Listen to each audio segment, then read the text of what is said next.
घरच्यांच्या विरोधामुळे त्यांच्या भीतीमुळे अनेक तरुण तरुणी पळून जाऊन लग्न करतात। पण आता याच पळून जाऊन लग्न करणाऱ्या जोडप्यांसाठी महत्त्वाची आणि थोडीशी धक्का देणारी बातमी आहे। गुजरात सरकार अशा लग्नांच्या विवाह नोंदणी प्रक्रियेत कडक बदल करण्याच्या तयारीत असल्याची माहिती आता समोर आली आहे।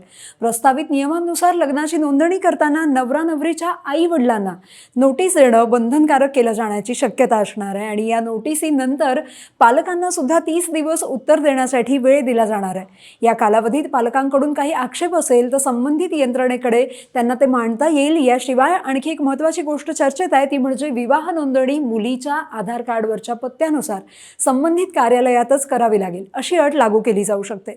सध्या अनेक जोडपी दुसऱ्या जिल्ह्यांमध्ये किंवा राज्यांमध्ये जाऊन लग्नाच्या नोंदणी करतात। ही पळवाट बंद करण्यासाठी हे नियम आणले जात असल्याचं सांगितलं जात आहे। या नियमांसाठीची शिफारस लवकरच कॅबिनेट बैठकीत मांडली जाणार असून त्यावर अंतिम निर्णय होणं अजूनपर्यंत बाकी आहे। पण सरकारच्या मते या निर्णयामागचा उद्देश अल्पवयीन मुलींचे विवाह, जबरदस्तीची लग्न आणि बनावट नोंदणी रोखणं असा आहे। मात्र दुसरीकडे या नियमांमुळे प्रौढ आणि संमतीनं लग्न करणाऱ्या जोडप्यांच्या वैयक्तिक स्वातंत्र्यावरती मर्यादा येतील का? काय वाटतं कमेंट करून सांगा आणि लगावतीला फॉलो करा।